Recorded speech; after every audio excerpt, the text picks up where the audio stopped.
4, 3, 2, 1.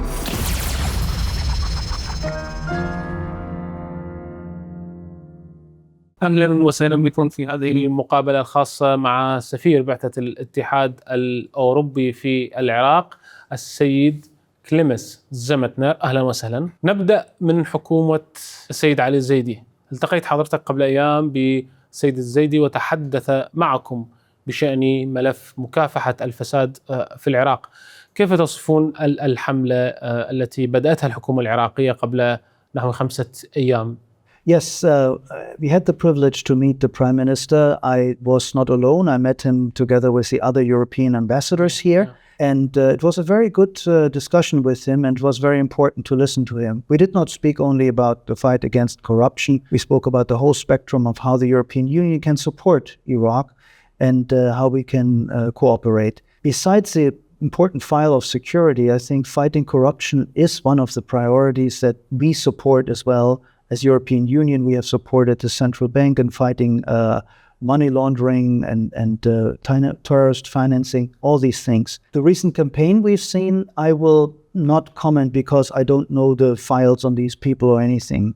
I don't want to engage on that. I can only tell you generally, it is important that this is a priority, and we think it's good that this country addresses that issue because a lot of resources get lost in this.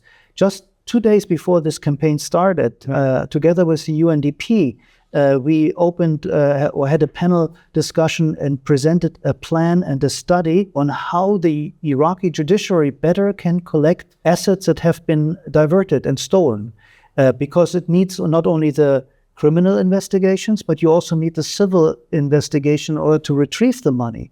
And as you know, there were reports that since 2003 that I think some 150 billion at least have been stolen or taken away through corruption. So I think there's a lot that can be gained, and we are very much in favor of supporting this. هل هذا الرقم دقيق 150 مليار التي سرقت من العراق منذ عام 2003؟ وما هي الآليات التي يمكن أن تساعد بها دول الاتحاد الأوروبي الحكومة العراقية لاسترداد الأموال وأيضا يعني خلق حالة من الشفافية لمكافحة الفساد؟ What we have done is with this study, which UNDP did, financed by the European Union, is that we analyze where are the weak spots and what is the legislative basis on the Iraqi side, what needs to be done better. We ourselves will not do the work. This is what the Iraqi authorities have to do. But by analyzing where the weak spots are, we can do better. And of course, we have experts who can advise the Iraqi authorities how to do that. Very often when you present a case in courts, on a civil court, you have to make a very good proof that these assets are retrievable. If the lawyers don't do it correctly, you may lose out and all the money is lost. Other points are, for instance, that the authorities amongst themselves have to exchange information. We looked at all of these points and we told the Iraqi side what could be done better in order to ameliorate this. So I think the work is on the Iraqi side, and they know it also, but they want to engage with us, and with this study we help them to analyze the weak points and what to do better in the future. ملف حصر السلاح الذي تسعى الحكومة العراقية إلى تنفيذه بشكل كامل. الحكومة لا تريد سلاح خارج إطار الدولة، سلاح الفصائل المسلحة، الفصائل القريبة من إيران، المتحالفة أو الموالية لإيران. رؤيتكم، هل فعلا تعتقدون بأن العراق سيكون خاليا من السلاح غير سلاح الدولة في المستقبل القريب، أم أن الحكومات العراقية غير قادرة، الوضع السياسي الوضع الإقليمي لا يسمح بذلك؟ That is a very good, and I think maybe one of the most important questions this country currently faces, because it is, from the European side, not understandable how in a country with a sovereign government, with a commander-in-chief, there can be groups that control arms, which are only partially or not at all under the control of this government, but may feel loyal to other countries or other ideologies and other governments. So as a European Union, we're very supportive of the efforts of the Prime Minister to gain control. And I think everybody who is observing what is happening sees that there are some groups which are very willing to engage on that, and other groups which are not willing to do that. And I think it will be very difficult to see how this develops over the coming weeks. I understand that everybody speaks about a timeline when the last international forces leave Iraq in the end of September.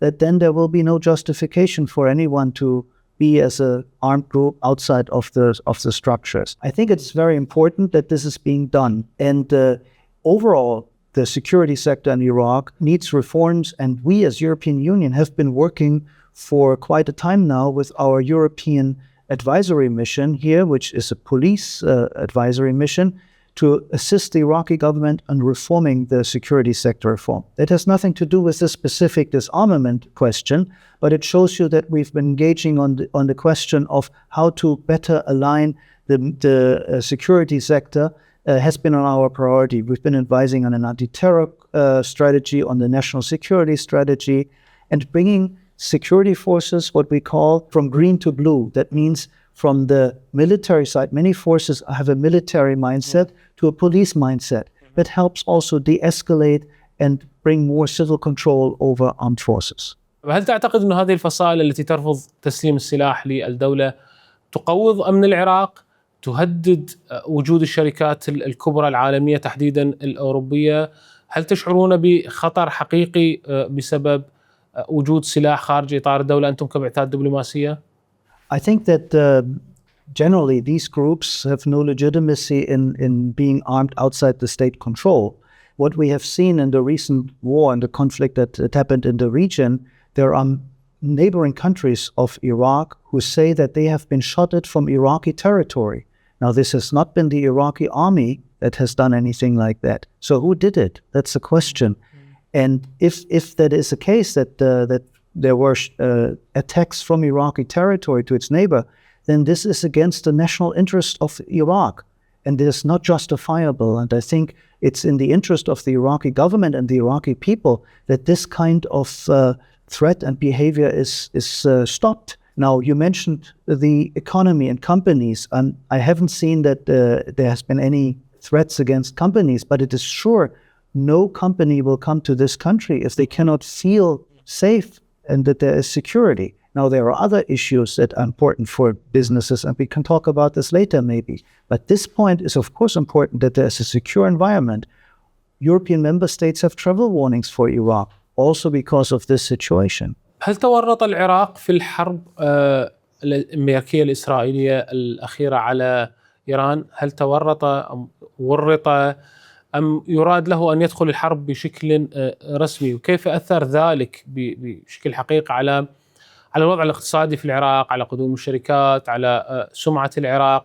وهل هي حرب حقيقية يجب أن يخوضها العراق؟ Well, it is my understanding that the Iraqi government tried everything to keep Iraq out of this war. And I think that was right. What we also saw that Iraq was one of the maybe two countries, if we take Lebanon as well, of the countries that were shot at from both sides, which made it very tragic in a way, the situation for Iraq. And of course, we as European Union, we regret every life that was lost during this situation. Now, as you said earlier, the fact that there were these armed groups in this country who declared some kind of loyalty to the Iranian cause made it very complicated and difficult, and that there were attacks on the diplomatic missions here, the American embassy. This made it very, very difficult. We have seen that some of the neighbors in the Gulf and the Gulf Cooperation Council have reacted very critically to this situation. And I'm very happy that to see that the Iraqi government, especially my dear friend, the Foreign Minister Fuad Hussein, is now engaging into a campaign to reach out to these countries and the neighbors to rebuild the trust that may have been damaged in some respect in recent months. I think it's good because Iraq and the neighboring countries have so many in common, and the economic well-being of this country depends on friendly relations with the Gulf countries. The European Union is supporting such closer ties between Iraq and the neighboring countries. We work closely with the Gulf Cooperation Council and the states in the region. We have a plan to cooperate closer with the countries that border the Mediterranean to bring closer the economic cooperation of all these countries. And Iraq must be a part of this. ألا تشعرون حتى الآن بأن هناك تهديد على البعثات الدبلوماسية قد يتكرر مثل ما حدث في حرب 40 يوم؟ We as a diplomatic mission here feel safe. During the war, there were difficult situations, but it was very good that the former government came to us. They reassured us that they protect us, and we felt safe. I never left during this war. I was here, and I felt well protected. حديثك عن تمنياتكم بأن تروا العراق جزء من دول الخليج، على الأقل من دول الخليج كمحور اقتصادي، كطابع سياسي، ألا يصفه البعض تدخلا مثل ما يقول لك الآخر البعض يقول بأنني أريد أن أكون جزء من الجمهورية الإسلامية الإيرانية أو نظام يشبه نظام الجمهورية الإسلامية. حضرتك تتمنى أو ترغب في أن ترى العراق جزء من المنظومة الخليجية، البعض يعتبره تدخلا. That's a very interesting point of view. I'm only repeating or saying what the Iraqi government itself is declaring, because if we talk, for instance, about the Development Road project, the very way it is interlinked, it depends on, it wants and seeks the cooperation of the Gulf countries. The transport flows through Iraq to Turkey and then on to Europe only makes sense if there is some kind of cooperation and interlinkage with those countries. And the Iraqi government has declared this. So by me repeating what the wishes of the Iraqi government, I can see no interference. ما يتعلق في ملف حقوق الإنسان، تتهم دائما دول الاتحاد الأوروبي بأنها تتدخل كثيرا في ملف حقوق الإنسان في العراق، أو بأنها تريد أن تأتي بسلوكيات، عادات، قوانين معينة لا تتناسب مع المجتمع العراقي. هل المعايير الموجودة في دول الاتحاد الأوروبي قابلة بأن إسقاطها على العراق، على المجتمع العراقي، أن تتحول ذات القوانين موجودة في دول الاتحاد الأوروبي كوبي بيست إلى قوانين في العراق؟ هل هناك إمكانية لفعل ذلك؟ هل يسمح المجتمع العراقي بذلك؟ ألا ترون رفض هناك من المجتمع، من قوى سياسية، قوى كتل برلمانية، لكل ما يخرج في بعض الأحيان ما يتعلق بتحديدا قضايا المرأة، قضايا القوانين الأسرية التي تدافع عنها المؤسسات الأوروبية؟ First of all, let me say, Iraq itself has signed all the United Nations conventions and is obliged to fulfill international human rights standards. These are not European imposed thoughts. Secondly, in the partnership and cooperation agreement that the European Union and Iraq have signed in 2012, one important chapter that we agreed on to discuss is democracy and human rights. We did it.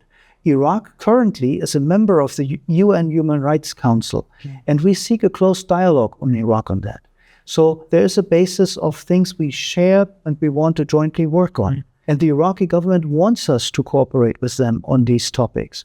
For instance, last year I attended a very good conference where we presented the first strategy in Iraq on child labor, which is a big topic in this country.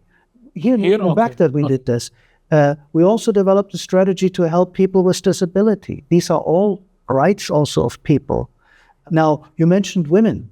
Also, the rights of women are enshrined in the United Nations laws. And I must tell you personally, when I heard a few months ago about the killing of Yana Mohammed, the human rights activist, I was deeply shocked. I was there when a few weeks before that, the French and the German ambassadors handed the Franco-German Human Rights Award to her for her work. I met her and we spoke. She was an incredible person. If there is hatred in a society for women like her fighting for these things, I must say this has nothing to do with Europe or traditional values. Killing people for fighting for the rights of women is wrong all around the world. بعد سنوات طويلة من الدعم الذي قدمته دول الاتحاد الأوروبي إلى المجتمع المدني العراقي، مؤسسات الدولة العراقية بشأن ملف حقوق الإنسان، هل من نتائج حقيقية رأيتموها على أرض الواقع؟ هل النشطاء أو منظمات المجتمع المدني مؤسست وتعمل بشكل حقيقي؟ أم أنكم ترون أنه بعض الدعم ذهب في طريق غير طريقه؟ I think it is a very difficult work to do, but the feedback we receive from the civil society organizations that we finance and that we support is very positive. And let me give you an example what I mean by that. It is important that we not only fund and support them, but that we help them to build the capacity to walk on their own and to stand up alone. And we have projects where we have initiated that there are offices and people work together. Yeah. And these offices now in some cities, I think in Basra and other places, they can survive on their own. That means the initial funding from our side has helped that they've generated enough support that they can continue even without us. That is what we want, that there are sustainable solutions. We had other cases where these groups started to work together amongst themselves and formulate policy proposals that were given to the regional government and to the mayors and so forth, and they start implementing some of these. So there are results. Does it mean everything is good? No. There's always pressure on the system. I'm very much concerned. I used to be a journalist when I started my professional life long time ago. Therefore, my heart is very much with that when I see how difficult it is for press freedom in this country. And I think there we must be relentless and stand up and defend it in order not to see a drawback. بما أنه حضرتك بدأت عملك كصحفي أو مارست الصحافة، كيف ترى واقع حرية التعبير والصحافة في العراق الآن؟ ألا ترى بأن هناك مساع لتقويض مساحة حرية التعبير خاصة في الأشهر الأخيرة؟ Since I arrived, and also in the past when I worked with and in Iraq, I've spoke with many journalists and media activists, and they told me very often about situations where they felt pressured or felt that they couldn't work as freely as they wanted to. But it's not my personal opinion that counts. There is a press freedom record for the freedom in countries to publish. And Iraq there, unfortunately, has a very, very low ranking in the international comparison. And that is worrisome because I experience the Iraqi society as a very vibrant one, and people like to speak and discuss and so forth. So I think it also needs a free press. A free press is very important for a democratic system. You are the fourth power. You should control also the other actors in the system. Transparency, that people know what happens with their money, what their politicians say and what they do. Do they do what they say? These things are very important. And we openly speak with the Iraqi government about it. We have also issues in European countries about press freedom. So it's a dialogue that we're in on these issues. But I think we want to continue supporting the freedom of press in this country. على المستوى الاقتصادي، العراق بلد ريعي يبيع النفط ويسدد رواتب الموظفين. عندما أغلق مضيق هرمز عانت الحكومة العراقية من عدم وجود سيولة، لا تستطيع أن تصدر نفطها وتبيعه في الأسواق العالمية. ما هي مشكلة العراق الاقتصادية الأساسية، وكيف يمكن للاتحاد الأوروبي أن يساعد في خلق اقتصاد حقيقي، اقتصاد يعتمد على القطاع الخاص، يقلل من الترهل في مؤسسات الدولة؟ What you described is correct. These are some of the problems we're seeing in Iraq. The European Union is already and has for the last years addressed exactly the issues that you mentioned. And I agree with you. The issues are very clear.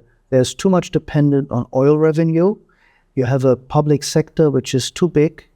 More than 6 million people working in the public sector. That is with enormous cost for the state, is too much. And there's not enough production and private business in this country, which you need in order to support an economy. What we have done as a European Union in recent years, we have helped Iraq to diversify not only its energy policies by helping that renewable energies can become part of the energy mix in this country, that legislation has been done, that, for instance, the gas which is burned in the oil fields is captured and being used. Lots of waste of resources have taken place in the past. Also that there is kind of a measurement when it comes to the carbon dioxide which is released, and that Iraq becomes part of the international community in dealing on these issues. We have furthermore helped and engaged with Iraq on strengthening the banking sector. If you don't have a functioning banking sector, small and medium-sized companies cannot lend money and borrow money and do business. At the same time, we engage with the Ministry of Higher Education and Labor and Social Affairs on training people and skills, that they have skills that are needed in the private sector, not only in the public sector. We have, for instance, helped in the agriculture business that companies learn how to better package their products, market them, so that in a supermarket here, in a big supermarket, and you go that you don't only find Turkish or Iranian products, but Iraqi products. They are good, but they just need to learn the skills. Through this program, which we did together with the United Nations, there were 20,000 jobs created in the agricultural business. There are many examples like that. So we have done that. Now, after the war and the current situation with the revenues that fall down, there's a need for the government to speed up these reforms. And we're very confident that this prime minister has understood that. He comes from a business background and he wants to do that. When we met him, he told us that he wants to increase the non-oil revenue over the next years by 2% per year. That would make the economy more diversified. We very much support that, and we engage with this government in order to help them continue on this road. ما هي مشكلة العراق يعني الأساسية التي تمنع حدوث كل يعني أو تحقيق الإصلاح في كل هذه الأمور؟ ما هي المشكلة الأساسية التي ترونها والتي ترصدونها والتي تعتقدون بأن هذه المشكلة إن زيلت فالعراق سيكون في وضع تمام؟ لكن لا يحتاج إلى إجابة دبلوماسية، يحتاج إلى إجابة واقعية حقيقية. Diplomatic answers can be realistic, but let me tell you quite honestly. First of all, I've been working on Iraq and with Iraq and in Iraq since 2008 on and off. And seeing how this country has developed, I am very positive, I'm very optimistic that people in Baghdad have recovered their life. They're on the streets, they have hunger for life, especially the young people. When we look back how it was in 2005, 6, 7, 8, or during the ISIS, this is tremendous change. But besides security, which is an important issue, and we see that security has become better, there are issues which need to be addressed. The fact that this country has so much money from oil, it is an upper middle income country. Iraq is a wealthy country. Is kind of a blessing and a scourge at the same time, because it doesn't help the country to change. If we speak with companies, with investors, what they want in this country, this is not only the question of security. The important issues is that there is so much corruption in this country.